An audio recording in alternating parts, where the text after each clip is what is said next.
Hello everyone, मैं रितिका गुप्ता स्वागत करती हूँ आप सभी का विज्ञान वृक्ष के ऑनलाइन प्लेटफॉर्म पर। आज हम डिस्कस करेंगे पीजीटी एंट्रेंस एग्जामिनेशन के लिए, स्पेशली गवर्नमेंट इंटर कॉलेज में एग्जामिनेशन जो आपका फॉर्म आउट हो चुके हैं उसके लिए केमिकल बॉन्डिंग टॉपिक से इंपॉर्टेंट क्वेश्चंस, जो कि हर एक क्वेश्चन किसी ना किसी गवर्नमेंट एग्जामिनेशन, असिस्टेंट प्रोफेसर ले लो या पीजीटी एग्जामिनेशन, जीआईसी एग्जामिनेशन और यूके और यूपी दोनों ही स्टेट्स के आपको देखने के लिए मिलेंगे, जो कि अलग अलग एग्जामिनेशंस में पूछे हुए हैं और रिपीटेड पैटर्न में भी हैं, और जीआईसी के भी क्वेश्चंस आपको देखने को मिलेंगे। और ये हर एक स्टेट, चाहे आप जीआईसी के लिए प्रिपेयर कर रहे हो या फिर आप किसी भी स्टेट के लिए, ऑल ओवर इंडिया में से किसी भी स्टेट के लिए आप पीजीटी एंट्रेंस एग्जामिनेशन के लिए अगर प्रिपेयर कर रहे हैं, तो ये सेशन केमिकल बॉन्डिंग का आपके लिए बेनिफिशियल रहने वाला है। स्टार्ट करते हैं क्वेश्चंस को। फर्स्ट क्वेश्चन, इसमें बीएससी पीआर थ्योरी के अकॉर्डिंग मॉलिक्यूल और आयन जिसमें आइडियल टेट्राहेड्रल यहाँ स्ट्रक्चर निकल के आएगा वो बताना है। आइडियल टेट्राहेड्रल में परफेक्टली शेप होगा और कोई लोन पेयर प्रेजेंट नहीं होगा, सारे बॉन्ड्स इक्विवेलेंट होंगे, तभी वो परफेक्ट टेट्राहेड्रल बनेगा। अगर ए वाला केस देखो ICl5, इसमें तो स्टीरिक नंबर 5 तो सिग्मा बॉन्ड बन गए 5 क्लोरीन एटम से, और आयोडीन होता है हेलोजन, 7 वैलेंस इलेक्ट्रॉन्स हैं जिसकी वजह से 5 सिग्मा बॉन्ड बने और 2 इलेक्ट्रॉन से एक लोन पेयर बनेगा। इसको मिला करके ये स्टीरिक नंबर 6 आएगा और ये हाइब्रिडाइजेशन sp3d2 और इससे मिलता है ऑक्टाहेड्रल। तो ये टेट्राहेड्रल तो रहेगा नहीं, टेट्राहेड्रल तो यहाँ पे रहेगा ही नहीं है, और इसका स्ट्रक्चर ऑक्टाहेड्रल के अराउंड सारे एटम्स और एक ये लोन पेयर ऐसे प्रेजेंट रहता है, ऐसे प्रेजेंट रहता है, तो इसमें तो बात ही नहीं होगी टेट्राहेड्रल की। अगला केस देखो SO4 2 सल्फर होता है ऑक्सीजन फैमिली का, जिसमें है वैलेंस शेल में 6 इलेक्ट्रॉन्स, 2 माइनस चार्ज से 2 और इलेक्ट्रॉन्स आ गए, टोटल 8 इलेक्ट्रॉन्स आ जाते हैं। अगर स्ट्रक्चर देखो तो ये यहाँ पे स्ट्रक्चर परफेक्टली टेट्राहेड्रल रहता है। चाहे तो ऐसा स्ट्रक्चर बना लो या फिर ऐसा भी बनाया जा सकता है कि 8 इलेक्ट्रॉन्स 4 ऑक्सीजन से ऐसे बॉन्ड्स बनाएंगे, ओवरऑल 2 माइनस चार्ज रहेगा, परफेक्ट टेट्राहेड्रल स्ट्रक्चर। और इस स्ट्रक्चर से कैसे समझ में आएगा ये परफेक्ट टेट्राहेड्रल? ये O minus charge completely resonance कर रहा होता है, हर एक बॉन्ड इक्विवेलेंट है, all SO bonds are equivalent, all SO bonds are equivalent, सारे बॉन्ड्स इक्विवेलेंट यहाँ पे होंगे। तो अब यहाँ से ये परफेक्ट टेट्राहेड्रल मिलेगा, इसमें मिल जाएगा परफेक्ट टेट्राहेड्रल, परफेक्ट टेट्राहेड्रल मिलेगा और sp3 हाइब्रिडाइजेशन होगी, sp3 हाइब्रिडाइजेशन होगी, बी ऑप्शन करेक्ट होगा। SF4 मॉलिक्यूल की बात करें, SF4 ई ऑप्शन में गिवन है SF4।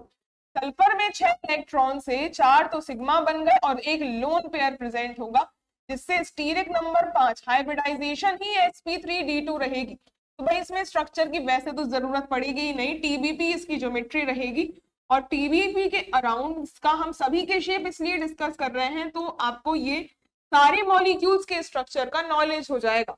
और इसका शेप बात करूं, ये लोन पेयर अगर नहीं देखोगे तो ये सीसॉ, इसका रिपल्शन होने की वजह से ये सीसॉ शेप बनता है, ये सीसॉ शेप बनता है, और ज्योमेट्री होती है ट्राइगोनल बाइपिरामिडल। और लास्ट में जो XeF4 मॉलिक्यूल है, ये जो XeF4 मॉलिक्यूल है इसकी स्क्वायर प्लेनर ज्योमेट्री होती है XE। ये इसमें देखो 4 तो सिग्मा बॉन्ड्स बनेंगे और 4 इलेक्ट्रॉन बचेंगे, जिससे 2 लोन पेयर आएंगे और ओवरऑल स्टीरिक नंबर 6, तो ये ऑक्टाहेड्रल रहेगा। और sp3 ऑक्टाहेड्रल sp3d2 हाइब्रिडाइजेशन होगी। टेट्राहेड्रल तो दूर दूर तक सवाल ही नहीं उठता, ये ऑक्टाहेड्रल के 4 कॉर्नर्स पे तो फ्लोरीन प्रेजेंट होगा, अपोजिट में लोन पेयर्स होंगे जिससे रिपल्शन लेस हो, तो ये मिलेगा आपको complete square planar shape, square planar shape मिलेगा, ऐसा कुछ देखने को मिलेगा। सभी की हमने शेप डिस्कस कर लिए जिससे आपको हर एक मॉलिक्यूल का नॉलेज हो जाए। बाकी परफेक्ट यहाँ पे टेट्राहेड्रल बी ऑप्शन में बनेगा। अगले क्वेश्चन पे आते हैं। नेक्स्ट है इसमें अब यूजुअल एमओ थ्योरी का यूज करके बताना है कि सीओ और एनओ पॉजिटिव का बॉन्ड ऑर्डर क्या होगा। सीओ और एनओ पॉजिटिव आप देख सकते हैं रिपीटेडली ये बॉन्ड ऑर्डर से कार्बन और oxygen, nitrogen, in fluorine, in second period के एलिमेंट से ये भर भर के पूछ रहा है। सेकेंड पीरियड के एलिमेंट से भर भर के पूछता है, जिसमें बोरॉन, कार्बन, नाइट्रोजन, अगर इन एलिमेंट्स की बात करी जाए तो इसमें एसपी मिक्सिंग होती है, एसपी मिक्सिंग होती है। और जो फ्लोरीन और ऑक्सीजन है इसमें ये नो एसपी मिक्सिंग वाले केसेस होते हैं। These are no SP mixing वाले केसेस। तो अब यहां अगर सीओ और एनओ का केस देखो, सीओ और एनओ का केस देखें तो एक साइड कार्बन, ऑक्सीजन की इलेक्ट्रोनेगेटिविटी ज्यादा है तो लोअर एनर्जी में आएगा कार्बन और ऑक्सीजन। अब कार्बन और ऑक्सीजन में से एक तो एसपी मिक्सिंग वाला है तो ओवरऑल रिजल्टेंट एसपी मिक्सिंग के ही आएंगे, जिसमें सिग्मा हायर एनर्जी का होता है और पाई लोअर एनर्जी के। ऐसा शेप आएगा इसके मॉलिक्यूलर ऑर्बिटल्स का। और ये शेप इस तरीके से, कार्बन में 2 इलेक्ट्रॉन्स, ऑक्सीजन में होते हैं 4 इलेक्ट्रॉन्स। और ये जो पाई बॉन्ड बनता है अगर मेंशन्ड नहीं है तो आपकी यूजुअली जेड इंटरन्यूक्लियर एक्सिस होती है, जिसमें से सिग्मा बॉन्ड बनेगा तो 2pz, और ये वाला जो बॉन्ड बनेगा सिग्मा वाला, और पाई बनेंगे बचे हुए 2 से, तो पाई 2px और पाई 2py बनता है। और इसके अलावा पाई स्टार 2px 2py और ये सिग्मा स्टार 2pz। इलेक्ट्रॉन्स की कर दीजिए फिलिंग। सीओ मॉलिक्यूल में अब 2 इलेक्ट्रॉन यहां से, 4 यहां से, टोटल 6, 1 2 3 4 5 6। बॉन्ड ऑर्डर देखो, बॉन्ड ऑर्डर कितना है, number of electron in bonding minus number of electron in anti bonding divided by 2। ये वैल्यू निकल के आ जाएगी 6 माइनस का 0 डिवाइडेड बाय 2, ये वैल्यू 3 के इक्वल आएगी। इसके बाद अगला अगर हम देखें NO पॉजिटिव वाला केस, NO पॉजिटिव वाला केस देखें तो इसमें भी जब मॉलिक्यूलर ऑर्बिटल ड्रॉ करोगे तो ये एक साइड नाइट्रोजन लोगे और एक साइड ऑक्सीजन। वैसे तो आप बिना कैलकुलेट करे भी निकाल सकते हो, क्योंकि NO जो है ये हो जाएगा बिल्कुल आइसो इलेक्ट्रॉनिक CO से।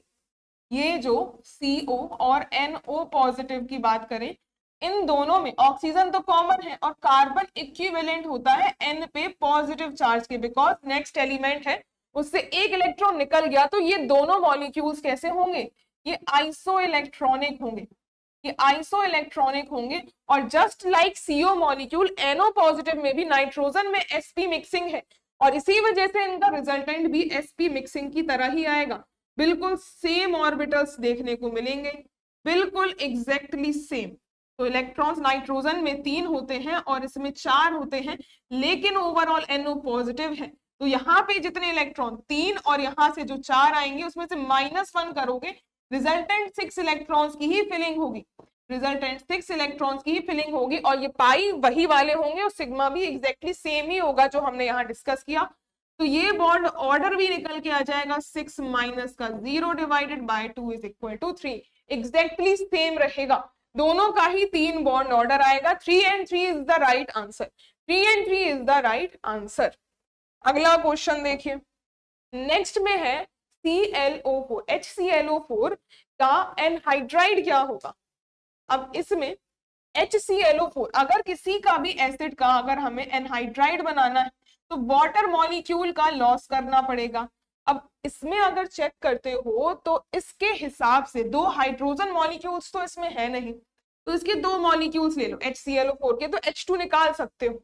अब इसके 2 मॉलिक्यूल्स अगर निकलेंगे और वाटर मॉलिक्यूल अगर यहाँ से निकला, अगर यहाँ से वाटर मॉलिक्यूल मान लीजिए हम एलिमिनेट कर रहे हैं तो क्या बचेगा, H2 पूरे चले गए, क्लोरीन के 2 मॉलिक्यूल्स बनेंगे और ऑक्सीजन टोटल 8 है, जिसमें से एक निकल गया वाटर में तो O7, Cl2O7 ये बन जाएगा। Cl2O7 ये अगर जो एसिड है हमारे पास क्लोरिक एसिड का, ये मिल जाएगा आपको एनहाइड्राइड, ये इसका एनहाइड्राइड है जिसमें आपने पानी डाला हुआ है। और एक बात याद रखना, जो भी आप एसिड से एनहाइड्राइड बनाओ या फिर एनहाइड्राइड से एसिड बनाओ, इन दोनों ही केसेस में जो मेटल रहेगा, जो सेंटर एटम रहेगा, उसकी ऑक्सीडेशन स्टेट एग्जैक्टली सेम रहेगी, इसमें कोई चेंज देखने को नहीं मिलता है। ऑप्शंस में देखो, ऑप्शंस में वैसे आप अगर ये रिएक्शन ना भी करवा पाओ तो भी सिर्फ ऑक्सीडेशन स्टेट चेक कर लेना, oxidation state remains same, oxidation state remains same in acid and anhydride, acid और एनहाइड्राइड में उसकी ऑक्सीडेशन स्टेट अगर बदल गई वो उसका एनहाइड्राइड नहीं होगा। फर्स्ट केस में अगर इसकी ऑक्सीडेशन स्टेट देखोगे तो ये मिलेगी आपको प्लस का, ये ऑक्सीजन पे 2x और इसमें ये 2x और ये माइनस का 2 इज इक्वल टू 1, तो इसमें +1 आएगी। सिमिलरली यहाँ पे कितनी आएगी, +1 आएगी, यहाँ +3 आएगी, ओवरऑल यहाँ पे +4 आएगी और इस केस में +7 ऑक्सीडेशन स्टेट आएगी। इसी हिसाब से आपका आंसर आ जाएगा, जहां ऑक्सीडेशन स्टेट इस HClO4 में देखोगे तो +7 ही रहेगी, +7 ही रहेगी, कैलकुलेट कर लेना। यहाँ पे भी O2 माइनस +4 ही रहेगी, +1 +3 और लास्ट में +7। ऑक्सीडेशन स्टेट से भी डायरेक्टली आंसर आ जाएगा। नेक्स्ट क्वेश्चन है अब डाइपोल मूवमेंट का, इसमें निकालना है परसेंटेज आयोनिक कैरेक्टर और ऑब्जर्व्ड डाइपोल मूवमेंट गिवन है और साथ में आपको कैलकुलेट करने के लिए बॉन्ड लेंथ दी हुई है और उसपे चार्ज भी गिवन है। Percentage ionic character HCl molecule में निकालना है और ये बहुत ही अच्छा क्वेश्चन है, देख सकते हो यूपीपीसीएस प्री में 1994, 1998, पीजीटी 2006 काफी बार रिपीटेड क्वेश्चन है ये। अब इसमें देखो अगर हम परसेंटेज आयोनिक कैरेक्टर की बात करें, ये बराबर होता है observed dipole movement divided by calculated dipole movement into में 100। अब यहाँ ऑब्जर्व्ड डाइपोल मूवमेंट तो गिवन है, ऑब्जर्व्ड डाइपोल मूवमेंट HCl का दिया है 1.03 D by divided by calculated निकालना है मल्टीप्लाई बाय 100।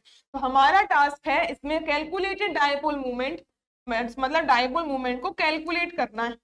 अब इसको कैलकुलेट करने के लिए जो वैल्यू होती है डाइपोल मूवमेंट बराबर होता है चार्ज इनटू में डिस्टेंस, चार्ज इनटू में डिस्टेंस। चार्ज गिवन है ये E की वैल्यू और डिस्टेंस लेते हो, यहाँ पे डिस्टेंस भी बॉन्ड लेंथ गिवन है। अगर हम वैल्यू रख दे सीधा सीधा चार्ज की वैल्यू 4.8 इंटू में 10 टू द पावर माइनस का 10 ESUs गिवन है, इसमें multiply by distance length bond length 1.275 given है, एंगस्ट्रॉम में गिवन है। तो एंगस्ट्रॉम को अगर सेंटीमीटर्स में कन्वर्ट करोगे तो इनटू में 10 टू द पावर 8 सेंटीमीटर्स। इसको सॉल्व करेंगे तो 6.2 के समथिंग वैल्यू आएगी।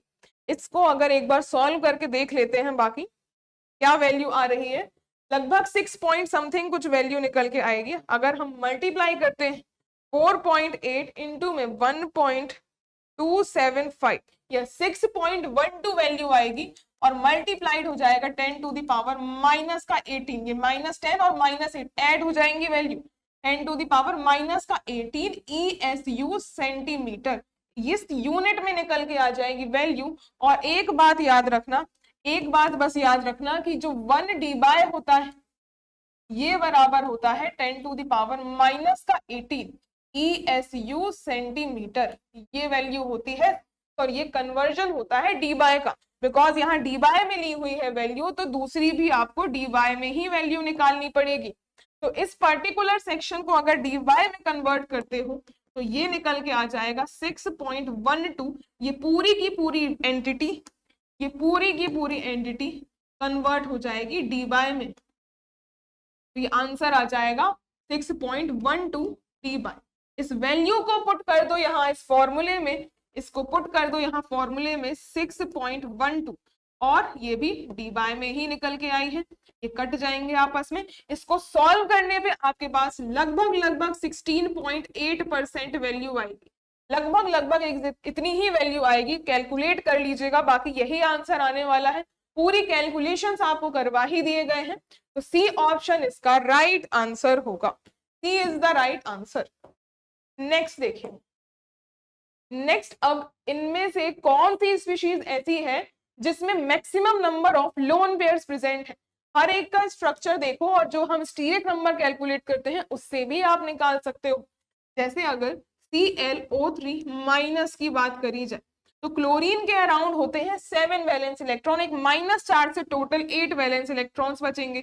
3 ऑक्सीजन से सिग्मा बॉन्ड बनेंगे, लेकिन ऑक्सीजन बाइंड करता है डबल बॉन्ड से, तो ये 3 ओवरऑल 6 इलेक्ट्रॉन्स को यूज कर लेंगे क्लोरीन के अराउंड, बचेंगे 2, जिससे एक लोन पेयर आएगा, एक लोन पेयर आएगा। तो इस पर्टिकुलर केस में एक ही लोन पेयर मिलेगा। और स्ट्रक्चर की भी बात कर लेते हैं, ये ओवरऑल स्ट्रक्चर कितना मिलेगा इससे, इससे मिल जाएगा आपको sp3 हाइब्रिडाइजेशन स्टीरिक नंबर 4। तो स्टीरिक नंबर 4 के हिसाब से आप बना लीजिए इस टेट्राहेड्रल अरेंजमेंट। एक ये लोन पेयर है और इस पे -4, ऐसा स्ट्रक्चर आएगा एक लोन पेयर के साथ। अगला केस देखो, ये बी ऑप्शन में है XeF4। XeF4 में जब आप कैलकुलेट करोगे तो सिग्मा बॉन्ड 4 क्लोरीन से आएंगे, 4 इलेक्ट्रॉन्स बाकी रह जाएंगे, जिससे 2 लोन पेयर्स आएंगे। स्टीरिक नंबर अभी हमने देखी थी इसकी 6 होती है, और यहाँ पे स्क्वायर प्लेनर अरेंजमेंट रहेगा और साथ के साथ 2 लोन पेयर्स प्रेजेंट रहेंगे। तो इसमें 2 लोन पेयर्स हैं। अगले केस पे आते हैं, सी ऑप्शन में SF4। हाँ, और एक जो लास्ट ऑप्शन गिवन है इसमें थोड़ा सा करेक्शन कर लो, ये I8 माइनस है, I8 कुछ नहीं होता, I3 माइनस मॉलिक्यूल होता है, यहाँ पे मिसप्रिंट दिया हुआ है, ये I3 माइनस होगा, और I3 माइनस के हिसाब से ही इसको हम सॉल्व करेंगे, क्योंकि वो मिसप्रिंट गिवन SF4 में 4 तो सिग्मा बॉन्ड बनेंगे फ्लोरीन से, और साथ में एक लोन पेयर रह जाएगा, बिकॉज सल्फर के ऊपर होते हैं टोटल 6 वैलेंस इलेक्ट्रॉन्स। इससे स्टीरिक नंबर 5 आएगी, और इसका भी शेप हमने देखा ही हुआ है, सीसो शेप आया हुआ था, पहले ही क्वेश्चन में हमने देखा था, एक लोन पेयर है इसमें। और लास्ट वाले केस में अगर I3 माइनस का केस देखो, एक आयोडीन होता है हेलोजन जिसमें 7 इलेक्ट्रॉन्स हैं, -4 से एक और इलेक्ट्रॉन आ गया 8, और इसमें बनेंगे 2 सिग्मा बॉन्ड 2 आयोडीन से, और बाकी के जो 6 इलेक्ट्रॉन है वो 3 लोन पेयर्स की तरह प्रेजेंट होंगे। इसमें highest number of lone pair मिलेंगे, इससे स्टीरिक नंबर आ जाएगी 5, स्टीरिक नंबर आ जाएगी 5, और 5 से आप TBP ज्योमेट्री बना सकते हैं, आयोडीन अपोजिट कॉर्नर्स पे और लोन पेयर्स इक्वेटोरियल पोजीशन पे, बिकॉज ये मैक्सिमम रिपल्शन क्रिएट करते हैं, तो मैक्सिमम बॉन्ड एंगल पे होंगे, जो कि इक्वेटोरियल साइड होती है। बाकी जो शेप है उसमें आयोडीन एटम्स ही काउंट होंगे, तो शेप इसका इसी वजह से लीनियर आता है। बाकी क्वेश्चन था लोन पेयर्स के रिगार्डिंग, इसमें 3 है, हाईएस्ट लोन पेयर का केस है, ऑप्शन नंबर डी करेक्ट होगा। अगला क्वेश्चन नेक्स्ट, अब BSc-PR थ्योरी के अकॉर्डिंग TeF माइनस का शेप बताना है, टेलुरियम होता है ऑक्सीजन फैमिली का, O फैमिली का है, तो इसमें ओवरऑल वैलेंस इलेक्ट्रॉन्स होंगे 6 में से एक और इलेक्ट्रॉन आ चुका है, मतलब 7 वैलेंस इलेक्ट्रॉन हो गए, जिसमें से 5 सिग्मा बनेंगे और 2 इलेक्ट्रॉन्स बाकी रह जाएंगे, तो एक लोन पेयर हो गया। स्टीरिक नंबर कितनी आ गई, 6 स्टीरिक नंबर, मतलब ज्योमेट्री तो ऑक्टाहेड्रल होगी, और हाइब्रिडाइजेशन sp3d2 हो जाएगी। अब इसके हिसाब से अगर टेलुरियम में देखो तो ऑक्टाहेड्रल ज्योमेट्री को ड्रॉ कर दीजिए, और एक लोन पेयर है वो किसी भी साइड पे आप लगा सकते हो, बिकॉज ऑक्टाहेड्रल में हर एक साइड इक्विवेलेंट होती है, बिल्कुल सिमेट्रिक स्ट्रक्चर आता है, और ये एक लोन पेयर ऐसे प्रेजेंट कहीं पे भी लगा दीजिए, और इसका शेप देखने को मिलेगा एक स्क्वायर के ऊपर पिरामिड, तो यही इसका शेप है, स्क्वायर पिरामिडल शेप हो जाएगा, स्क्वायर पिरामिडल शेप देखने को मिलेगा। ऑप्शन में देखिए, ऑप्शन में ये रहा स्क्वायर पिरामिडल, GIC का ही क्वेश्चन है ये, बिल्कुल 2021 का रीसेंट क्वेश्चन ही पूछा है। नेक्स्ट में वो देखो, in which of the following molecules bond angle is maximum, bond angle maximum किसमें होगा। फर्स्ट CH4 होता है परफेक्ट टेट्राहेड्रल मॉलिक्यूल, फर्स्ट में CH4 होता है परफेक्ट टेट्राहेड्रल मॉलिक्यूल, तो इसमें परफेक्ट टेट्राहेड्रल वाला बॉन्ड एंगल भी आएगा, जो कि रफली होता है 109 डिग्रीज के। अब हम बी ऑप्शन पे अगर देखें तो water molecule given, B option में H2O, ये भी टेट्राहेड्रल ही है, लेकिन इसमें दो लोन पेयर्स होते हैं और लोन पेयर का रिपल्शन ज्यादा होता है। अगर आपने प्रीवियस बॉन्डिंग के लेक्चर्स देखे होंगे जो क्वेश्चंस के हमने किए थे, उसमें लोन पेयर का रिपल्शन का ऑर्डर भी देखा था। लोन पेयर रिपल्शन सबसे ज्यादा, फिर लोन पेयर बॉन्ड पेयर और लीस्ट रिपल्शन होता है बॉन्ड पेयर में। तो ये रिपल्शन से जो नॉर्मल टेट्राहेड्रल एंगल आना होता है वो थोड़ा सा घट जाएगा इन बॉन्ड्स के बीच, तो ये वाटर में 104 समथिंग रह जाता है। इसके बाद NH3, ये सारे केसेस नोन होने चाहिए बिकॉज वाटर, अमोनिया और नॉर्मल टेट्राहेड्रल यही जनरली पूछे जाते हैं। और ये रहा सी ऑप्शन जिसमें NH3 में 107 रहता है बिकॉज लोन पेयर इसमें एक ही है। इसमें काफी दो लोन पेयर है तो काफी ज्यादा घट गया, अमोनिया में एक लोन पेयर है तो थोड़ा ही कम होता है और 107 तक रहता है। इसके बाद लास्ट में है PH3 मॉलिक्यूल, लास्ट में दिया हुआ है PH3 मॉलिक्यूल, और फॉस्फोरस PH3 मॉलिक्यूल जो है इसमें जो लोन पेयर है ये इनएक्टिव लोन पेयर है बिकॉज ये मॉलिक्यूल ड्रैगो होता है। It is a Drago molecule, जो बॉन्ड एंगल है these are approximately equal to 94 degree. और जैसे जैसे फॉस्फोरस के नीचे फैमिली में आते जाओगे आप, उसमें सारे मॉलिक्यूल्स ही ड्रैगो मॉलिक्यूल्स मिलेंगे और बॉन्ड एंगल भी घटता चला जाएगा, 90s तक पहुंचता चला जाता है। तो इसमें हाईएस्ट बॉन्ड एंगल देखना था जो कि मिलेगा आपको CH4 में। ऑर्डर की बात करी जाए तो CH4 में हाईएस्ट, फिर NH3 में, फिर वाटर में, और लीस्ट है PH3 में। ये बॉन्ड एंगल का ऑर्डर हो जाएगा। नेक्स्ट क्वेश्चन देखो, इनमें से बॉन्ड एंगल का करेक्ट ट्रेंड बताइए, करेक्ट ट्रेंड बताइए बॉन्ड एंगल का। और फर्स्ट यहाँ OF2 molecule given, OF2 molecule. सबसे पहली चीज तो यहाँ पे एक बात ये देख लीजिएगा कि जो परसेंटेज S कैरेक्टर होता है ये डायरेक्टली प्रोपोर्शनल होता है बॉन्ड एंगल के, और परसेंटेज S ज्यादा, मतलब अगर हाइब्रिडाइजेशन sp है या sp2 है या sp3 है, नीचे आने पर परसेंटेज S कैरेक्टर डिक्रीज हो रहा है तो बॉन्ड एंगल भी डिक्रीज होगा।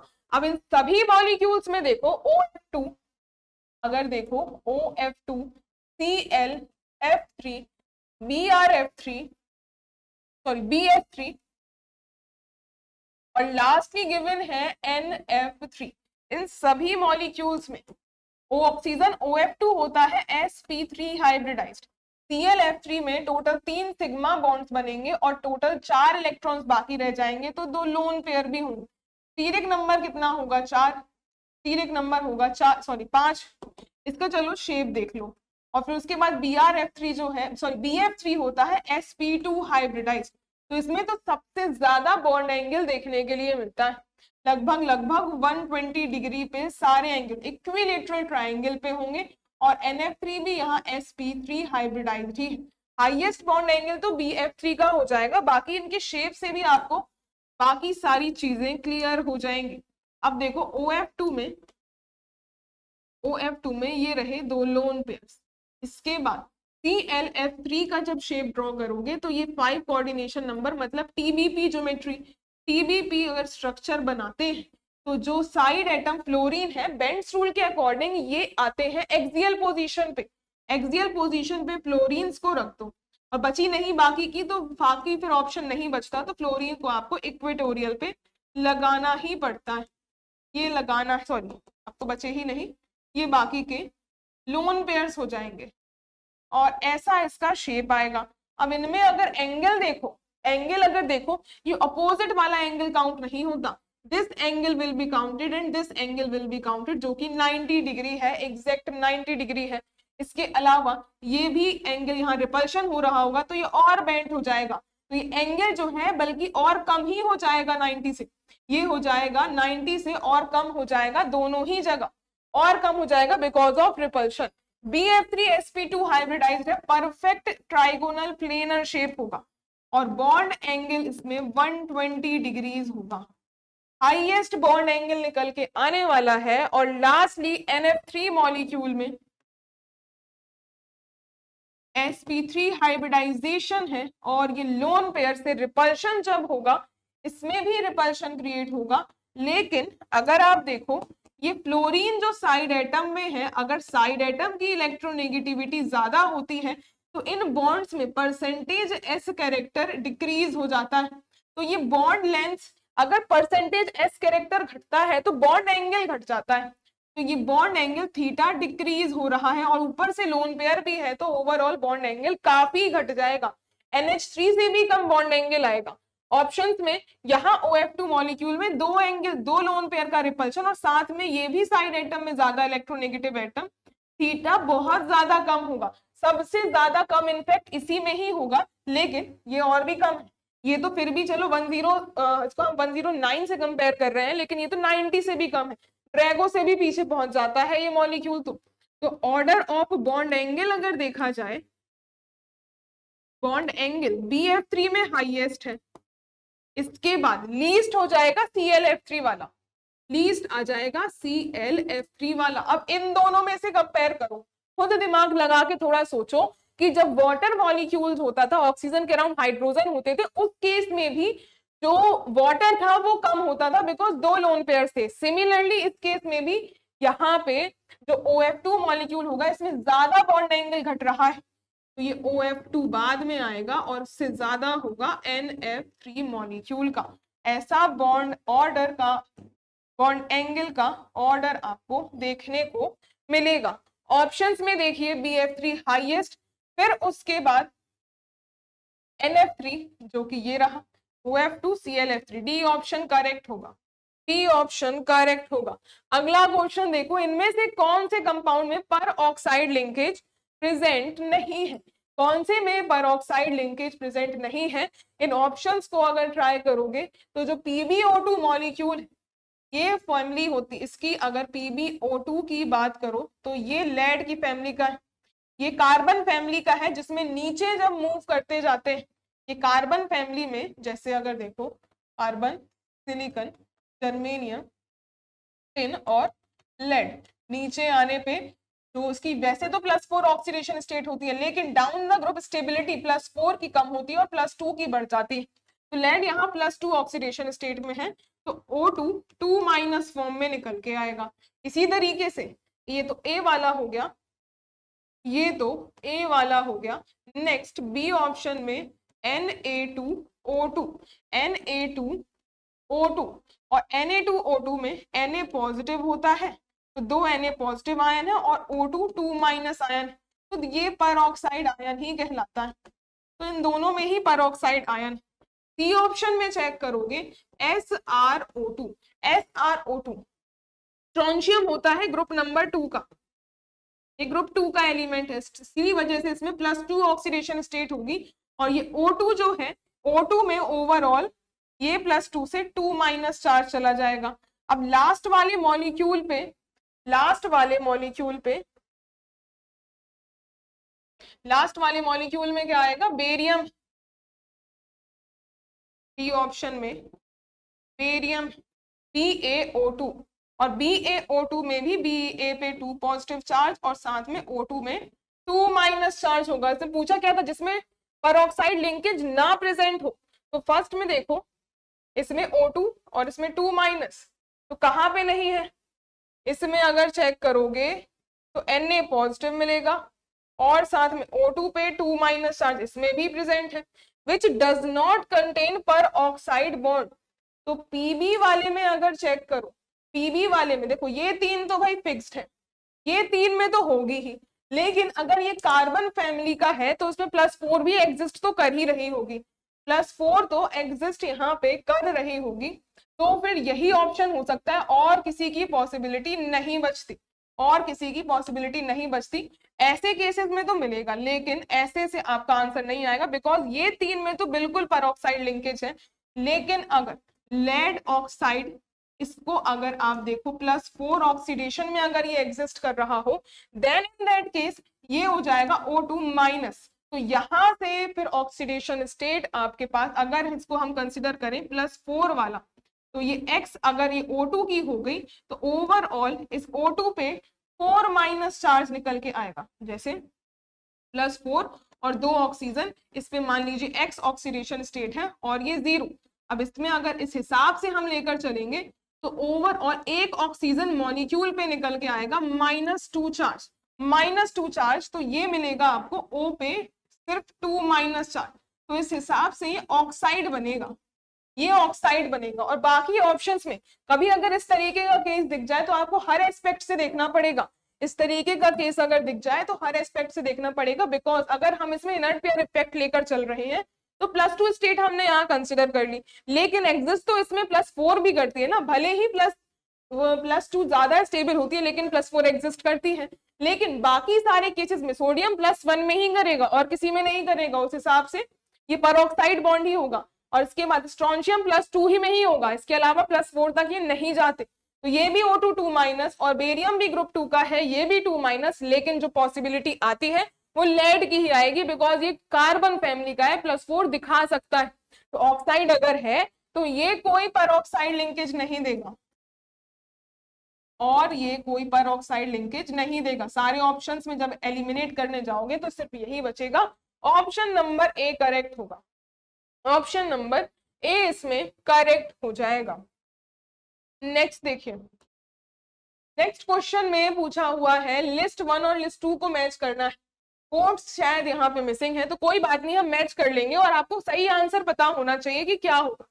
XeF5 पॉजिटिव, स्ट्रक्चर देखो इसका क्या होगा।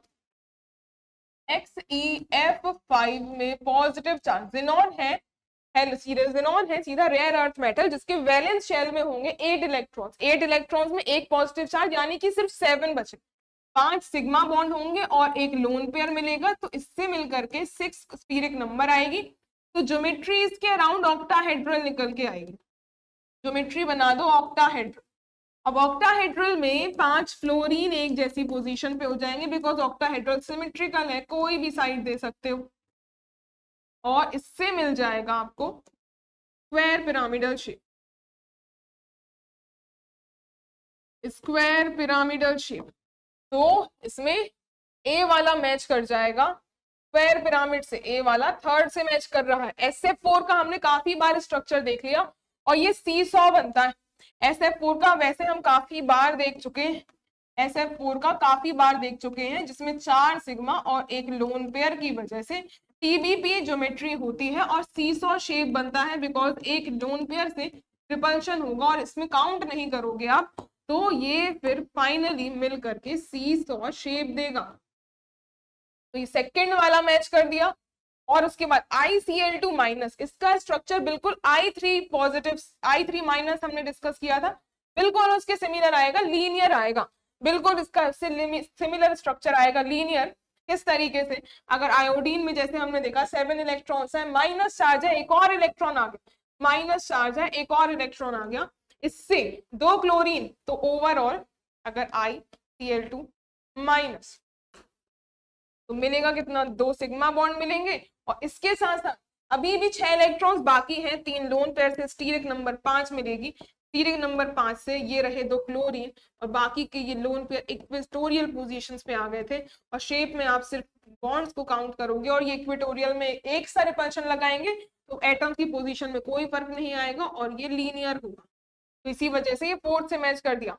SCl2 का भी देख लो, SCl2 सल्फर में टोटल होते हैं 6 इलेक्ट्रॉन, जिससे 2 क्लोरीन ने सिग्मा बना लिए, 4 इलेक्ट्रॉन से 2 लोन पेयर हो गए, टेट्राहेड्रल ज्योमेट्री आएगी और इसमें 2 लोन पेयर्स प्रेजेंट होंगे। इसका शेप क्या आएगा, ये इसको बेंट भी कह सकते हो या फिर वी शेप भी कहा जा सकता है, बेंट या फिर वी शेप, हाँ, और एंगुलर भी कह सकते हैं, एंगल की तरह आता है तो इसको एंगुलर भी कहा जाता है, एंगुलर भी कहा जाता है। ये ऑप्शन सेकंड से मैच कर जाएगा, तो सारे मैच हो गए। कोट्स यहाँ पे शायद मिसिंग है प्रिंट होने में, बाकी आपके पास करेक्ट आंसर ऐसा रहेगा। नेक्स्ट क्वेश्चन में अब ज्योमेट्री DSP3 किसकी होगी, ये तो बहुत ही सिंपल सा क्वेश्चन। DSP3 ज्योमेट्री से समझ में क्या आएगा, स्टीरिक नंबर कितना है, 1 2 और यहाँ से 3 मिलेंगे तो टोटल स्टीरिक नंबर 5, और स्टीरिक नंबर 5 के केस में TBP ज्योमेट्री आ सकती है, या फिर इसके अलावा इसमें अगर पूरा ही हम शब्द लिखें इसको तो ये ट्राइगोनल बाइपिरामिडल भी हो सकता है, जिसको हम TBP लिख देते हैं। इसके अलावा स्क्वायर पिरामिडल भी हो सकती है, ये दोनों ही पॉसिबिलिटी है अगर स्टीरिक नंबर 5 आती है। बाकी स्क्वायर पिरामिडल वाले केस में DSP3 अगर है तो ऑप्शन देखो, स्क्वायर प्लेनर तो स्टीरिक नंबर 4 का केस होता है, हेट्राहेड्रल भी 4 का केस है, ऑक्टाहेड्रल 6 वाले का केस है, ट्राइगोनल पाई पिरामिडल 5 वाले का है, तो यही इसका राइट आंसर होगा। अगला देखो, नेक्स्ट हम बात करेंगे इसमें कोर्सेज के बारे में। जो भी बच्चा गवर्नमेंट इंटर कॉलेज के लिए तैयारी कर रहा है स्कूल लेक्चरर के लिए, तो उसके लिए विज्ञान वृक्ष में हम कंप्लीट कोर्स प्रोवाइड करते हैं, जिसकी फीचर्स की बात करें तो वीडियो लेक्चर्स मिलते हैं जो कि लेटेस्ट सिलेबस के अकॉर्डिंग ही डिजाइन किए गए हैं। इसके अलावा टारगेटेड चैप्टर वाइज असाइनमेंट्स भी मिलेंगे विद सॉल्यूशंस, और टेस्ट सीरीज भी प्रोवाइड करी जाएगी जो कि एग्जामिनेशन के पैटर्न को देखते हुए ही डिजाइन करी गई है। इसके साथ साथ प्रीवियस ईयर क्वेश्चंस भी मिलते हैं विद सॉल्यूशंस, और डाउट फैसिलिटी भी प्रोवाइड करी जाएगी विद प्रॉपर गाइडेंस। और ये कोर्स अभी आपको मिल रहा है सिर्फ 5999 में, और कोई क्वेरी हो तो आप इस नंबर पे कांटेक्ट करके बात कर सकते हैं। अगर कोर्स के और फीचर्स देखना चाहो तो विज्ञान वृक्ष के ऐप को डाउनलोड कर सकते हो, प्ले स्टोर्स में आपको मिल जाएगा, तो आप उसके और भी फीचर्स देख सकते हैं।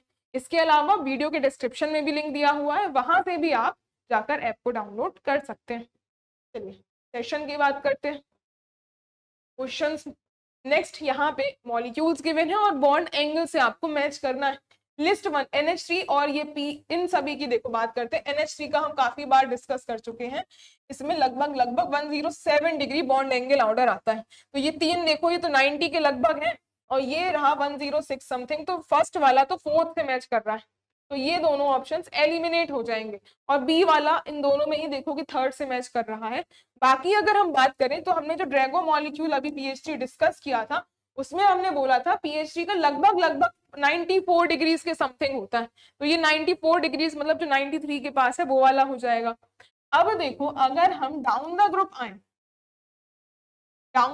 आए, ये सारे मॉलिक्यूल्स ही ड्रैगो, ये सारे ही मॉलिक्यूल्स ड्रैगो मॉलिक्यूल्स हैं, और जैसे जैसे नीचे आते जाते हो बॉन्ड एंगल डिक्रीज करता जाता है, बॉन्ड एंगल डिक्रीज करता जाता है। जैसे हमने बोला इसका लगभग हमने 94 बोला, तो इसका लगभग हो जाता है 92 पॉइंट समथिंग के अराउंड, और इसका लगभग 91 समथिंग के अराउंड आ जाता है। तो ऑप्शंस देखो, ऑप्शंस में जैसे जैसे बॉन्ड एंगल घटता जाएगा वो नीचे वाले एलिमेंट्स का होगा, तो PH3 का ये सबसे ज्यादा वाला 90 वाले केस में, और SbH3 का सबसे लोअर होगा जो कि फर्स्ट ऑप्शन में गिवन है, तो बीच वाला ASH3 का हो जाएगा। तो ऑप्शंस में देखिए C वाला मैच हमने किया है सेकंड से, और D वाला मैच किया था फर्स्ट से, ये वाला D वाला फर्स्ट से मैच किया था, D ऑप्शन इसका राइट आंसर हो जाएगा। नेक्स्ट देखिए, नेक्स्ट में अब ये UPPCS प्री का क्वेश्चन आपकी स्क्रीन पर, on the basis of MO theory which statement is correct, molecular orbital theory के बेसिस पे करेक्ट स्टेटमेंट बताइए। O2 is diamagnetic and N2 is paramagnetic. अगर इन दोनों के, वैसे तो आयमो डायग्राम हम काफी बार देख चुके हैं इसके पहले वाले सेशंस में भी, लेकिन एक बार आप थोड़ा सा रफली यहाँ देख लो, पूरा डिटेल नहीं बनाएंगे, सिर्फ उनके ऑर्बिटल्स को ड्रॉ कर लो। तो है यहाँ पहला, अगर N2 देखो, फिर O2, ये नो sp, ये sp मिक्सिंग है, तो फिर ये अगर इसके ऑर्बिटल्स है, सिमिलरली ऑक्सीजन की भी थोड़ा लोअर एनर्जी में, इसमें N2 में सिग्मा हायर एनर्जी, और ये पाई इलेक्ट्रॉन्स की फिलिंग ऐसी कुछ देखने को मिलती है, क्योंकि इनमें 3 इलेक्ट्रॉन होंगे, इसमें 4 इलेक्ट्रॉन होते हैं। ये में क्या है कि नो sp मिक्सिंग का केस है, तो पाई वाले हायर एनर्जी के और सिग्मा लोअर के, ऐसा इलेक्ट्रॉन में, और फिलिंग होगी 8 इलेक्ट्रॉन्स की, ये रही। तो क्लियरली आप देख सकते हो कि N2 में नो अनपेयर्ड इलेक्ट्रॉन्स, तो ये होता है डायामैग्नेटिक। और जो O2 वाला केस है, इसमें number of unpaired electrons 2 present हैं, और ये पैरामैग्नेटिक होता है, दिस इज पैरामैग्नेटिक। अब ऑप्शंस में देखो O2 डायामैग्नेटिक दिया है, N2 इज पैरामैग्नेटिक, ये इनकरेक्ट है, लेकिन आपको करेक्ट स्टेटमेंट आइडेंटिफाई करनी है। N2 is less stable than O2, stability is directly proportional to bond order, stability is directly proportional to bond order, और बॉन्ड ऑर्डर के अगर डायरेक्टली प्रोपोर्शनल है तो N2 के केस में जब बॉन्डिंग माइनस एंटी बॉन्डिंग करोगे तो बॉन्ड ऑर्डर 3 निकल के आएगा।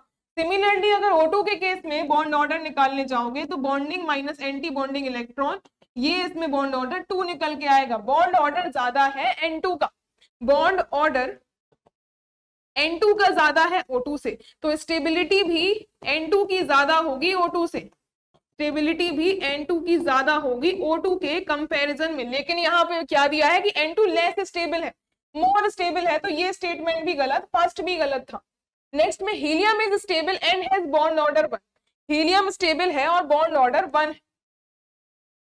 इसमें देखो अगर हम हीलियम का केस देखें, हीलियम He2 स्टेबल कैसे होगा, ये तो एग्जिस्ट ही नहीं करता, हीलियम 2 तो एग्जिस्ट ही नहीं करता क्योंकि बॉन्ड ऑर्डर ही 0 आ जाता है, क्योंकि इसमें बॉन्ड ऑर्डर ही 0 आ जाता है।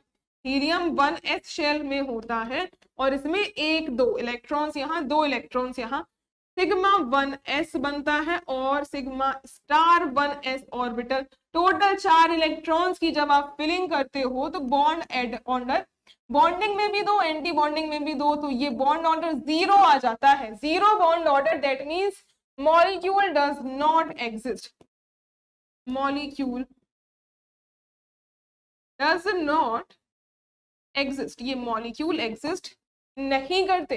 तो लास्ट स्टेटमेंट में तो भाई उसका बॉन्ड ऑर्डर तक निकाल दिया और स्टेबल भी बोल दिया, ये तो बनता ही नहीं, ये भी गलत होगा। लास्ट में O2 है 2 अनपेयर्ड इलेक्ट्रॉन, देखो यहाँ पे यस O2 में 2 अनपेयर्ड इलेक्ट्रॉन्स होते हैं and each one in pi star 2py and pi star 2pz। देखो यहाँ पे इसने z ऑर्बिटल ले लिया, लेकिन अगर ये तभी पॉसिबल है जब x इंटर न्यूक्लियर एक्सेस हो, लेकिन जनरली अगर मेंशन्ड नहीं है तो z को ही लेना पड़ता है, z को ही लेना पड़ता है।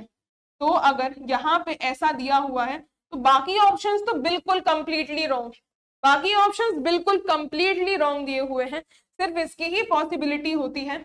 ये क्वेश्चन में क्या किया है, अगर ऐसा दिया है दैट मींस उसने x को इंटर न्यूक्लियर एक्सेस माना है, तभी ये पॉसिबल है।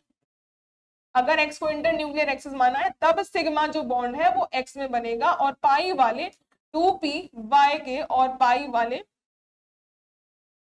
और पाई 2py और साथ में 2pz बन सकता है। लेकिन अगर मेंशन्ड नहीं है उस केस में सिग्मा 2pz बनता है और पाई 2px बनता है और पाई 2py बनेगा और बाकी एंटी बॉन्डिंग के एग्जैक्टली सिमिलर। लेकिन बाकी ऑप्शंस के कंपैरिजन में देखें तो सिर्फ यही थोड़ा ठीक बैठ रहा है अगर उसने x को इंटर न्यूक्लियर एक्सेस माना, बाकी सारे बिल्कुल गलत हैं, तो यही ऑप्शन इसका राइट होगा। नेक्स्ट क्वेश्चन पर आते हैं। अब मैच करना है, कुछ मॉलिक्यूलर कन्वर्जन दिए हुए हैं और मॉलिक्यूल्स गिवन है, किस थ्योरी के बेसिस पे उनको एक्सप्लेन किया जा सकता है। पहले में NO से NO दिया है लेकिन ऐसा है नहीं, मिसप्रिंट है थोड़ा, NO से NO माइनस है, NO से NO माइनस, ये कौन से बेसिस पे एक्सप्लेन कर सकते हैं। कोई भी मॉलिक्यूल जैसे NO में अगर NO माइनस बन रहा है तो NO N2 मॉलिक्यूल जैसे हमने अभी ही देखा कि ये डायामैग्नेटिक था। अब इसके साथ अगर ऑक्सीजन का मॉलिक्यूलर ऑर्बिटल डायग्राम बनाओगे तो ऑक्सीजन का 1 इलेक्ट्रॉन एक्स्ट्रा आएगा, तो this molecule will become paramagnetic. इसी तरीके से एक और माइनस चार्ज आएगा तो ये भी अभी पैरामैग्नेटिक ही होगा विद 2 अनपेयर्ड इलेक्ट्रॉन, ये इसमें 1 इसमें अनपेयर्ड इलेक्ट्रॉन्स 2। तो ये किस बेसिस पे हमने बात करी है, ये हमने मॉलिक्यूलर ऑर्बिटल थ्योरी के हिसाब से अभी देखा। अभी आप देख सकते हैं ये हमने जो बातें करी हैं ये एमओ थ्योरी के हिसाब से ही थी, एमओ थ्योरी के हिसाब से इसका एक्सप्लेनेशन है। तो ये क्वेश्चन एक्सप्लेन किया जाएगा एमओ थ्योरी के बेसिस पे। इसी तरीके से ए से अगर आप थर्ड मैच कर दो तो ये लास्ट के ऑप्शंस एलिमिनेट हो जाएंगे, बी तो आपका फर्स्ट से ही मैच कर रहा है। बाकी एक्सोथर्मिक प्रोसेस जो होती है वो लेटिस एनर्जी का पैरामीटर डिफाइन करते हैं, ये लेटिस एनर्जी के बेस पे डिफाइन होती है, तो डी ऑप्शन मैच कर जाएगा फोर्थ से, तो ये रहा बी ऑप्शन करेक्ट। इसके अलावा SO4 2 minus SO4 sorry NH3 जो है, NH3 की अगर बात करें तो NH3 मॉलिक्यूल इसमें एक लोन पेयर है और इसको एक्सप्लेन किया जाता है VSEPR थ्योरी से। VSEPR theory valence shell electron pair repulsion theory, valence shell electron pair repulsion theory में ही ये लोन पेयर और बॉन्ड पेयर का रिपल्शन इसमें बताया गया था कि लोन पेयर ज्यादा रिपल्शन करते हैं, तो ये particular bond order bond angle normal tetrahedral से कम हो गया था। That's why valence shell electron pair repulsion theory से हम अमोनिया मॉलिक्यूल के बारे में बताते हैं। तो बी मैच कर गया था फर्स्ट से। और सिमिलरली SO4 में हाइब्रिडाइजेशन का जो कि निकल के आती है sp3, ये एक्सप्लेन होता है हाइब्रिडाइजेशन वाले कंसेप्ट से। अकॉर्डिंगली ये सारे ऑप्शन आपके मैच हो जाएंगे। नेक्स्ट देखिए, अब यहाँ पे कुछ एक्स मॉलिक्यूल का बताया हुआ है कि एटॉमिक नंबर क्या होगा। एक्स और वाई दो मॉलिक्यूल्स के एटॉमिक नंबर दे दिए, इसके हिसाब से ये क्या केमिकल फॉर्मूला बना सकते हैं, ये क्या केमिकल फॉर्मूला बना सकते हैं, इनकी पोजीशन डिफाइन करनी पड़ेगी। अगर एक्स का एटॉमिक नंबर 55 है और वाई का एटॉमिक नंबर 35, तो अगर कोई सभी मॉलिक्यूल्स के जनरली आप लर्न नहीं कर सकते, लेकिन नोबल गैसेस के सभी को लर्न होने चाहिए, तो आप बाकी सारी पोजीशंस डिफाइन कर लेते हो आसानी से। तो देखिए, अगर हम नोबल गैसेस लें तो सबसे पहले आती है हीलियम, फिर नियॉन, फिर ऑर्गन, क्रिप्टॉन, जेनॉन, रेडॉन और लास्ट में ओजी, जो कि हम जनरली स्टडी नहीं करते हैं। अब इन सभी में इनका एटॉमिक नंबर, हीलियम का 2, नियॉन का 10, 10 के बाद फिर 18, फिर 36, फिर 54, फिर आ जाता है 86 और ओजी का होता है 116। ये लर्न ना भी हो एटॉमिक नंबर, तो इन सभी में आप क्या कर सकते हो, एडिशन करते हो। पहले 8 का, फिर 8 का डिफरेंस, फिर 18 का डिफरेंस, फिर से 18 का डिफरेंस, फिर उसके बाद 36 का फिर उसके बाद 32 का एडिशन करोगे। सिमिलरली नेक्स्ट में भी आकर के इसमें 32 का ही एडिशन करना पड़ता है। 32 का ही एडिशन करोगे तो उस हिसाब से तो ये बन जाएगी। चलो लास्ट वाले का वैसे डिस्कस नहीं करें, 118 होगा इसका, फिर ये 118 हो जाएगा, 118 होगा अगर 32 का एडिशन होता है उस हिसाब से। बाकी देखिए, हमें जो एटॉमिक नंबर गिवन था 55 मतलब अगर जेनॉन, ये सारे के सारे ग्रुप नंबर 18 है, ये ग्रुप 18 है, इसके पहले 17 आया होगा और इसके पहले ग्रुप नंबर 1 और ग्रुप नंबर 2 रहा होगा। तो इसके हिसाब से अगर देखो, जो 54 एटॉमिक नंबर रख रहा है, तो नेक्स्ट वाला जो एलिमेंट आएगा वही होगा 55 एटॉमिक नंबर का। तो इसके बाद जो एटॉमिक नंबर आएगा वो 55 वाले का होगा। तो इस हिसाब से आप पोजीशन कैसे डिफाइन कर सकते हो कि ये हीलियम के सामने आता है हाइड्रोजन, इसी तरीके से हम सारे ग्रुप्स आपको लर्न होते हैं, अकॉर्डिंगली आप इसको डिफाइन करोगे, करेंगे हाइड्रोजन, फिर आता है लिथियम, फिर आता है सोडियम, पोटेशियम, फिर आता है रुबिडियम। फिर रुबिडियम वाली सीरीज का ही था जेनॉन, जिसमें वो नंबर नहीं आएगा, अगली सीरीज में आएगा, तो सीजियम हो जाएगा 55 एटॉमिक नंबर का। इसी तरीके से जब आप देखो 35 वाला केस, तो क्रिप्टॉन का 36 एटॉमिक नंबर है, तो उसके पहले वाले का रहा होगा 35, और 35 मतलब हेलोजन्स लिखोगे तो ये स्टार्ट होंगे यहाँ नियॉन के साथ, फ्लोरीन, क्लोरीन, ब्रोमीन, और ये आ जाएगा आयोडीन वाले के साथ, एक सेकेंड, ये फ्लोरीन, क्लोरीन, यहाँ पे ये फ्लोरीन, इसके साथ क्लोरीन, और इसी में ही ये ब्रोमीन का ही होगा, आयोडीन आएगा इसके साथ, इसका हो जाएगा 53 एटॉमिक नंबर। अब देखो, अब इसमें क्या होगा, हमें पता करना था कि ये कौन से ग्रुप का है, ये ग्रुप नंबर 1 का है। ग्रुप नंबर 1 में ये सीजियम है, और इसी तरीके से दूसरा जो है हेलोजन है ग्रुप नंबर 17 का, मतलब ये आ जाएगा, ये कौन सा वाला निकल के आया, ये निकल के आया ब्रोमीन। वैसे अगर एटम ना भी प्रेजेंट हो, ग्रुप्स अकेले ही पता हो, तो ये हमें पता होना चाहिए जो ग्रुप 1 है, ये जो सीजियम है ये एग्जिस्ट करेगा सीजियम पॉजिटिव में, बिकॉज ये ग्रुप 1 का है, इसकी ऑक्सीडेशन स्टेट 1 दिखाएंगे। सिमिलरली जो हेलोजन्स होते हैं ये नेगेटिव चार्ज बनाते हैं, तो जो Br है वो एक Br माइनस की तरह एग्जिस्ट करेगा, और ये मिल करके CsBr। अगर इस तरीके का स्ट्रक्चर बनेगा तो X और Y मॉलिक्यूल है, तो X और Y ये मॉलिक्यूल का फॉर्मेशन होगा। इनमें चार्ज एक में +1 आएगा बिकॉज ग्रुप 1 का है, और दूसरा हेलोजन है तो -1 charge, XY kind of molecule form होगा। ये रहा सी ऑप्शन करेक्ट। अगले क्वेश्चन पे बताइए कि आयोनिक कंपाउंड इनमें से कौन सा होगा,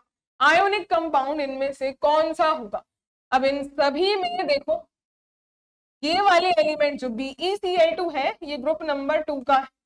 इसके बाद बेरियम इसी पीरियड में ही लाई करता है, थोड़ा सा नीचे आएगा बेरियम क्लोराइड, और BCl3 इसके बाद ग्रुप नंबर ये ग्रुप P ब्लॉक में आ जाता है BCl3, और CCl4 इसी के आगे लाई करेगा।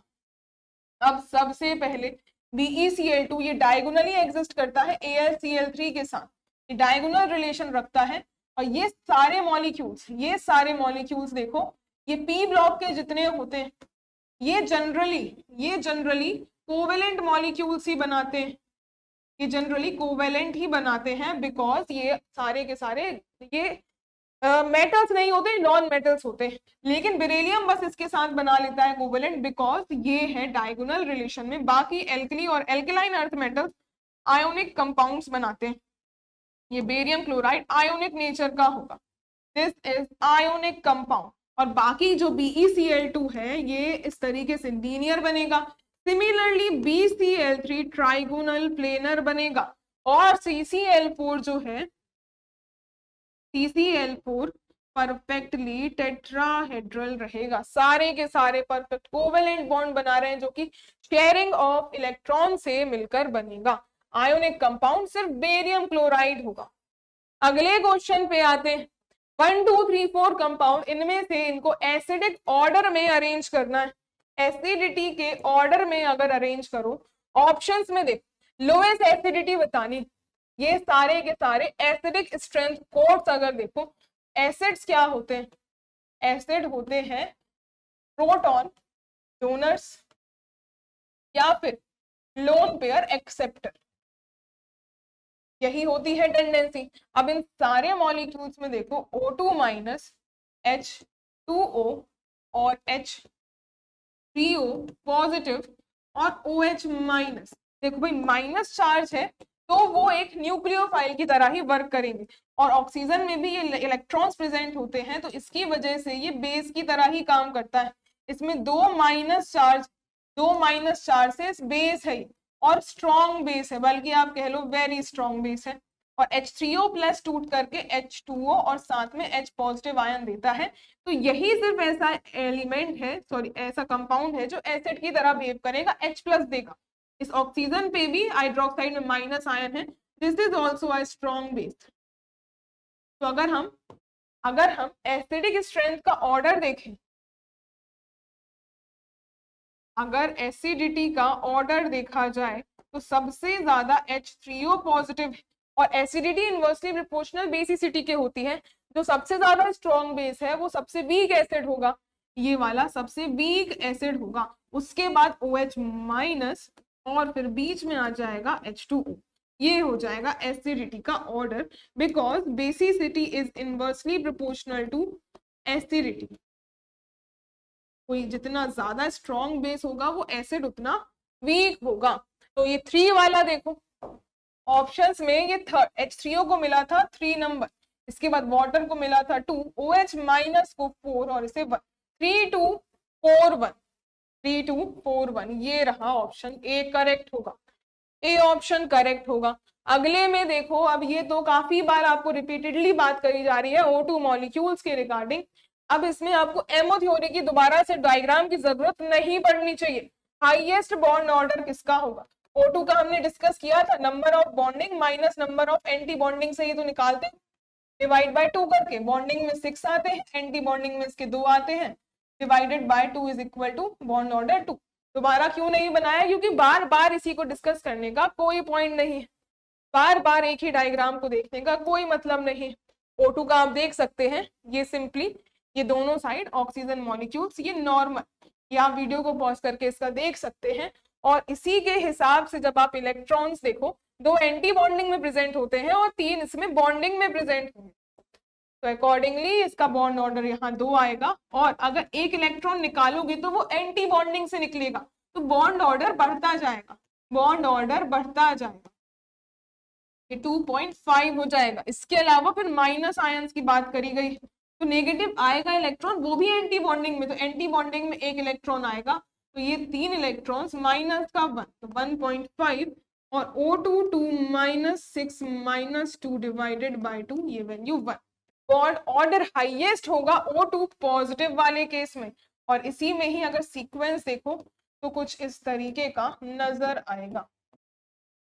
ये है बॉन्ड ऑर्डर का सीक्वेंस, और इससे भी ज्यादा अगर O2 पॉजिटिव दिया होता वो इससे भी ज्यादा होता। ए ऑप्शन करेक्ट होगा। नेक्स्ट देखिए, लिस्ट 1 और लिस्ट 2 में कोड्स को मैच करना है। फर्स्ट वाले में O2, फिर से बॉन्ड ऑर्डर, इसका भी हमने देखा बॉन्ड ऑर्डर 2 आया, O2 2 माइनस है, तब बॉन्ड ऑर्डर एक कम हो गया था 1.5। N2 के केस में 3 आता है, और He2, ये He2 पॉजिटिव, हीलियम 2 तो 0 बॉन्ड ऑर्डर का होता है, लेकिन अगर हीलियम में ही ये 2 इलेक्ट्रॉन्स जो थे, अब एक इलेक्ट्रॉन He2 पॉजिटिव, एक इलेक्ट्रॉन लॉस हो गया, तो अब 1 2 3 बॉन्ड ऑर्डर निकल आएगा, 2 - 1 डिवाइडेड बाय 2, 0.5 बॉन्ड ऑर्डर निकल आएगा, तो ये इसका 0.5 बॉन्ड ऑर्डर हो जाएगा।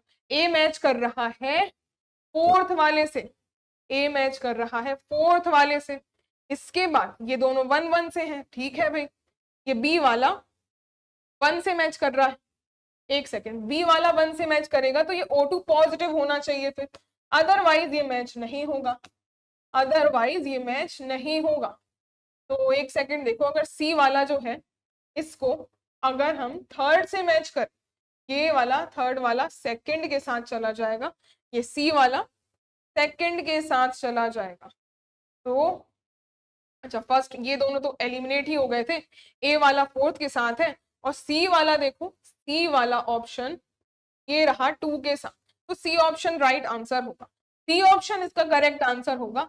और बाकी डी वाला भी देख सकते हो, डी वाला लास्ट मैच करोगे थर्ड से, अगर ये 1.5 की जगह अगर ये 2.5 आ रहा है, दैट मीन्स यहाँ थोड़ा सा ब्लर ही गिवन है, ब्लर है, तो ये सिर्फ वैल्यू तभी पॉसिबल है जब ये O2 पॉजिटिव हो, तब ये बॉन्ड ऑर्डर 2.5 होगा, ये O2 पॉजिटिव होगा तब ये 2.5 होगा।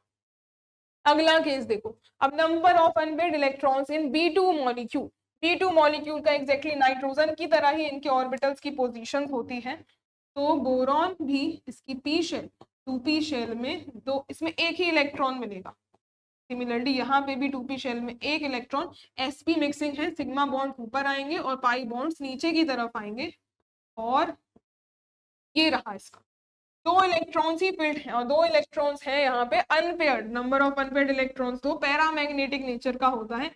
पूछा था कितने अनपेयर्ड इलेक्ट्रॉन्स प्रेजेंट होंगे, 2 अनपेयर्ड इलेक्ट्रॉन्स प्रेजेंट हैं। नेक्स्ट देखो, हाईएस्ट बॉन्ड ऑर्डर किसका होगा, वही उसी तरीके के ही क्वेश्चन बार बार एग्जामिनेशन में, आप इसको तो बिल्कुल रट के ही जाना कि कितना ज्यादा घुमाता है हर एक पेपर में।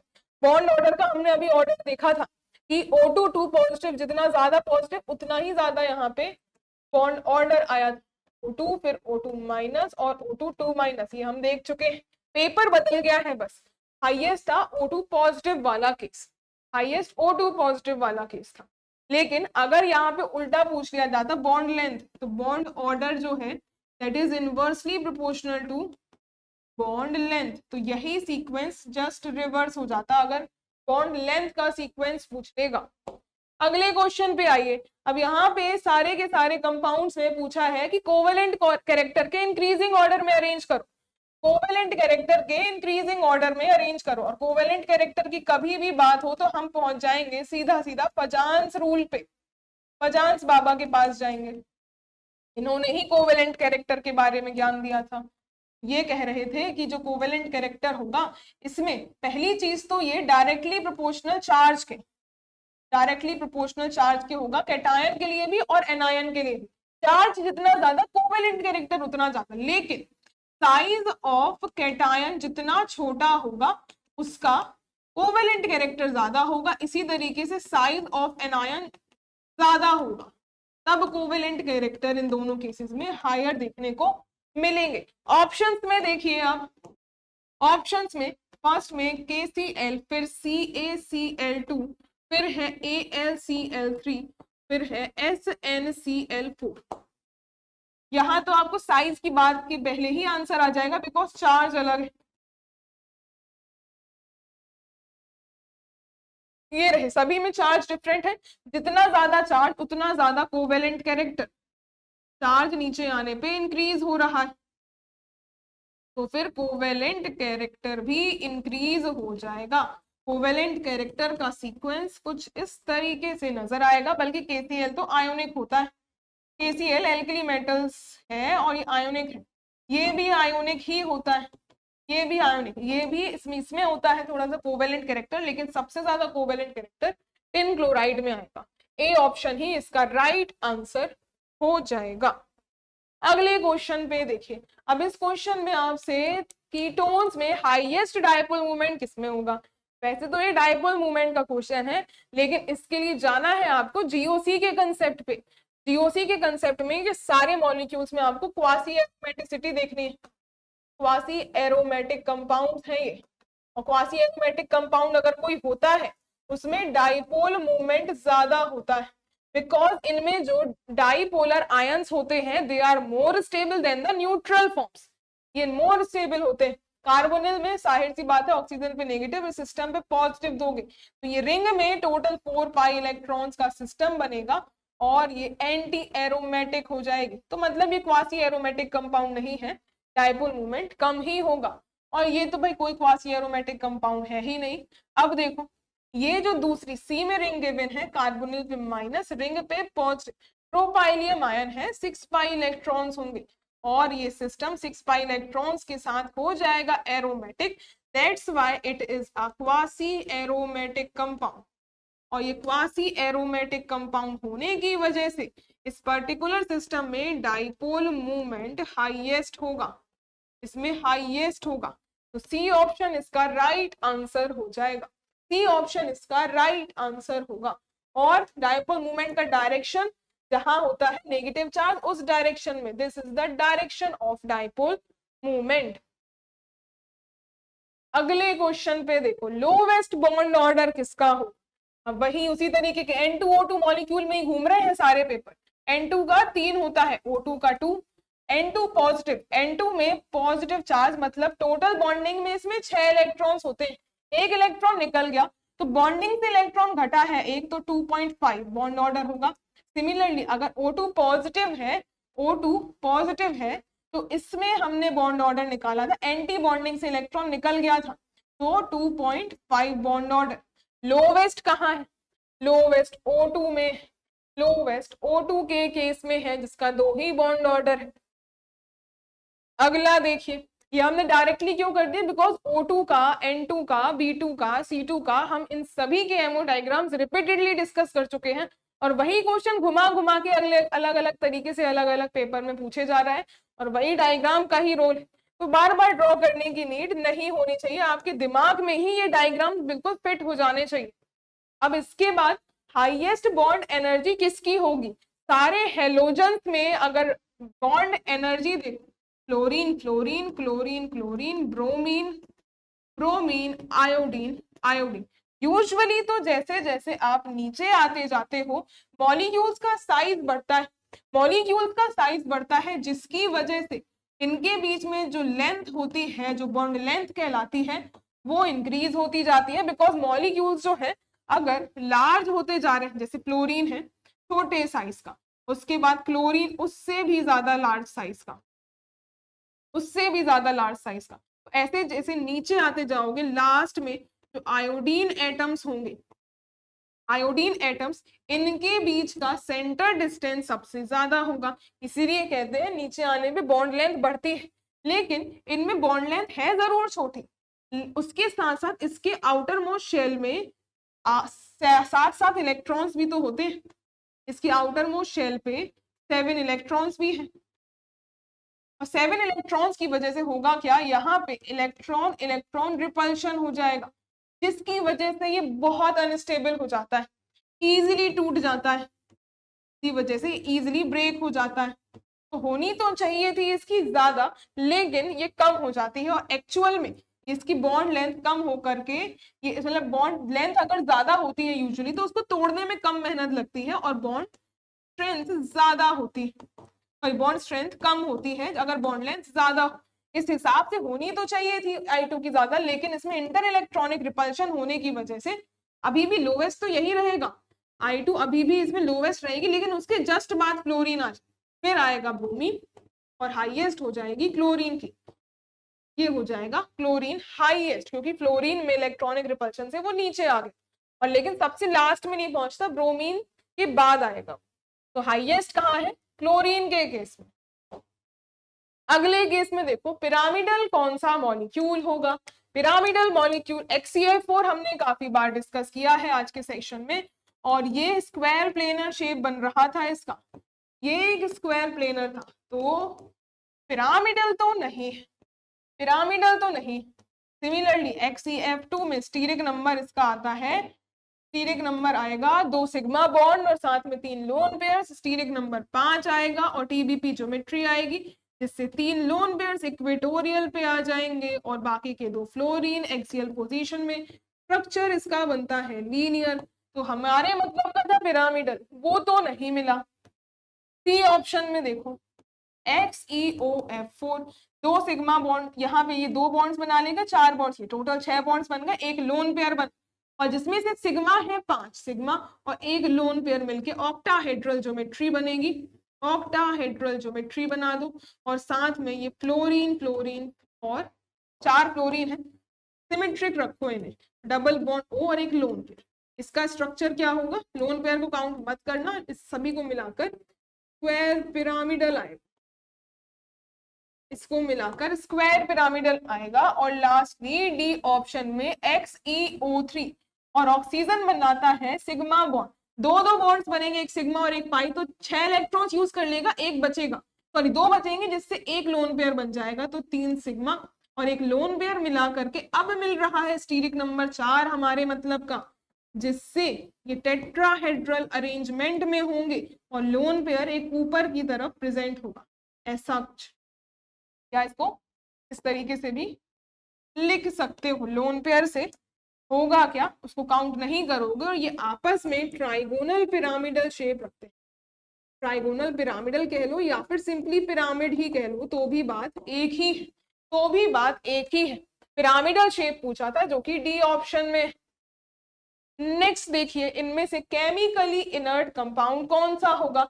अब SF4 मॉलिक्यूल, फर्स्ट ऑप्शन में SF4 मॉलिक्यूल में टोटल 4 तो सिग्मा बॉन्ड है और एक लोन पेयर, जहां एक लोन पेयर है अनसेटिस्फाइड वैलेंसी प्रेजेंट है, इसमें अनसेटिस्फाइड वैलेंसी प्रेजेंट है, और अनसेटिस्फाइड वैलेंसी है उस लोन पेयर की वजह से ये रिएक्टिव होता है, ये रिएक्टिव होगा। अब नेक्स्ट देखो, सिमिलरली SF2 में तो और ज्यादा अनपेयर्ड इलेक्ट्रॉन्स हैं, इसमें तो और ज्यादा अनपेयर्ड इलेक्ट्रॉन्स हैं, ये तो और ज्यादा रिएक्टिव होगा, ये तो और ज्यादा रिएक्टिव होगा, क्योंकि इसमें तो 2 अनसेटिस्फाइड वैलेंसीज हैं, या फिर कह लो सीधा सीधा 2 लोन पेयर्स हैं आपकी आसान भाषा में। इसके अलावा SF6 ये पूरा का पूरा ऑक्यूपाइड है, SF6 कंप्लीटली यहाँ सारी साइड्स ऑक्यूपाइड हैं, और ये स्टीरिकली हिंडर्ड भी होता है 6 फ्लोरीन से, भले ही सल्फर लार्ज साइज का, लेकिन फ्लोरीन इसमें चार्ज कॉन्ट्रैक्शन कर देंगे, और 6 फ्लोरीन मिलके सल्फर में भर भर के चार्ज कॉन्ट्रैक्शन होगा, सल्फर छोटा हो जाएगा, और 6 फ्लोरीन से इसमें स्टीरिक हिंड्रेंस होगी, और ये केमिकली इनर्ट हो जाता है, की वजह से केमिकली इनर्ट मॉलिक्यूल हो जाता है, हाइड्रोलिसिस तक ये शो नहीं करता। नेक्स्ट है XeF2 मॉलिक्यूल। XeF2 ये बिल्कुल अभी इसका हमने लास्ट क्वेश्चन में ही तो डिस्कस किया था, ये है लीनियर मॉलिक्यूल जिसमें 3 लोन पेयर्स प्रेजेंट होंगे, 3 लोन पेयर्स इसमें प्रेजेंट होंगे, तो ये लीनियर है। अब हमारे मतलब का क्या था, जो रिएक्टिव ना हो, जो है SF6 इनर्ट मॉलिक्यूल होगा, इनर्ट मॉलिक्यूल होगा। इसके बाद which one of the following है zero dipole movement. Zero dipole movement की बात करें, फर्स्ट वाले में देखो ये टेट्राहेड्रल शेप है, टेट्राहेड्रल शेप है, और क्लोरीन एटम, इसमें देखो वैसे अगर सारे सिमेट्रिक मॉलिक्यूल होते तो ये डायपोल मूवमेंट नहीं दिखाता, लेकिन इन दोनों क्लोरीन की वजह से रिजल्टेंट निकल आएगा इस डायरेक्शन में, और डायपोल मूवमेंट 0 तो नहीं होगा, पोलर मॉलिक्यूल होगा। नेक्स्ट BF3, BF3 सिमेट्रिक है, बिल्कुल सिमेट्रिक ट्राइगोनल प्लेनर अरेंजमेंट आएगी। और ये देखिए हर डायरेक्शन में बिल्कुल सिमेट्रिक इक्विलेटरल ट्राइंगल बनता है, बिल्कुल सिमेट्रिक इक्विलेटरल ट्राइंगल। इन दोनों का रिजल्टेंट बिल्कुल एक सा यहाँ आएगा, ये अपोजिट वाले कैंसिल आउट हो जाएंगे और रिजल्टेंट इसका 0। यही मिलेगा नॉन पोलर मूवमेंट, यही मिलेगा नॉन पोलर मॉलिक्यूल जो कि डायपोल मूवमेंट 0 होगा, 0 डायपोल मूवमेंट। NF3 में भी डायपोल मूवमेंट आता है, NF3 इसका NH3 से कम हो जाता है क्योंकि क्लोरीन इन सभी का डायपोल मूवमेंट नीचे की तरफ होगा और लोन पेयर की वजह से ऊपर की तरफ, लेकिन फ्लोरीन ज्यादा रखेंगे रिजल्टेंट नीचे आ जाएगा। तो मतलब ओवरऑल कहने की बात ये, डायपोल मूवमेंट 0 तो नहीं होगा। इसी तरीके से लास्टली ClO2 मॉलिक्यूल में क्लोरीन 2 डबल बॉन्ड, अब 4 यहाँ पे ये मिल जाएंगे, इस तरीके से एक ही बचेगा। तो इसमें भी डायपोल मूवमेंट 0 तो नहीं होगा, वो सिर्फ सिमेट्रिक मॉलिक्यूल्स में ही होता है। ऑप्शन बी करेक्ट होगा, ऑप्शन बी करेक्ट होगा। ये क्वेश्चन देखो, एजर्शन और रीजन वाला, इसमें aqueous solution boric acid behaves as monobasic acid but does not act as tribasic acid. जो बोरिक एसिड होता है मतलब BOH का whole thrice behaves as monobasic acid. Aqueous solution में अगर पानी में इसको ऐड करते हो तो H+ और OH- में क्या होता है, बोरॉन है इलेक्ट्रॉन डेफिशिएंट, तो ये एक इलेक्ट्रोफाइल की तरह वर्क करेगा और ये न्यूक्लियोफाइल OH- को एक्सेप्ट करेगा और मिलेगा इसको BOH का होल 4- और साथ में ये H+ निकल जाता है। और इस H+ में यहाँ पे H+ रिलीज होने की वजह से एक मॉलिक्यूल का H+ रिलीज होता है तो मोनोबेसिक एसिड इसे कहा जाता है, एक H+ रिलीज होता है। तो यस, ये स्टेटमेंट बिल्कुल ट्रू है, बिल्कुल ट्रू है। In boric acid molecule boron atom is electron deficient and has gotten tendency to complete the octet in its valence shell by accepting electron pairs on oxygen atom in OH2। वही बात हमने कही थी कि यहाँ पे electron deficient है, OH2 की OH- को एक्सेप्ट करेगा और ये H+ रिलीज करेगा अकॉर्डिंग टू द इक्वेशन। वही इक्वेशन लिखी हुई है जो हमने लिखी, तो yes it is the correct statement और यही तो इसका एक्सप्लेनेशन था। Both are correct and R is the correct explanation of A. यहाँ से ए ऑप्शन इसमें करेक्ट हो जाएगा। आते हैं अगले क्वेश्चन पे और ये रहा सेशन का लास्ट क्वेश्चन।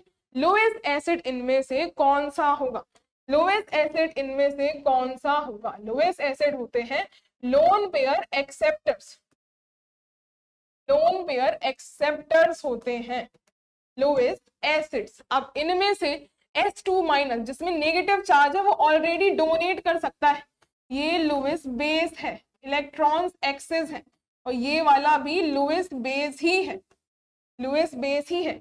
इस केस में ऑक्सीजन पे जो लोन पेयर्स हैं ये डोनेट करे जा सकते हैं, दैट्स व्हाई ये भी लोएस्ट बेस ही होगा। लास्ट में सिल्वर पे है पॉजिटिव चार्ज, अब यहाँ पे इलेक्ट्रॉन्स की कमी आएगी पॉजिटिव चार्ज की वजह से, यहाँ आएगी इलेक्ट्रॉन्स की कमी और ये गेन कर सकता है और यही सिर्फ ऐसा है जो लोएस्ट एसिड की तरह बिहेव कर सकते हैं। बाकी तो सारे लोन पेयर्स रखे हुए हैं एक्स्ट्रा, वो कोई एक्सेप्टेंस नहीं रखेंगे। ये लास्ट क्वेश्चन भी हमने डिस्कस कर लिया है। तो यहाँ सारे केमिकल बॉन्डिंग के अच्छे खासे क्वेश्चंस हमने हर एक टॉपिक से कवर किए हैं। आई होप आपको ये लेक्चर समझ आया हो। हर एक क्वेश्चन को डिटेल में ही समझाने की मैंने कोशिश करी है, बिल्कुल आसान तरीके से, जिससे आपको बेटर अंडरस्टैंडिंग हो पाए। मिलते हैं फिर नेक्स्ट लेक्चर में किसी नए टॉपिक के साथ। Thank you so much.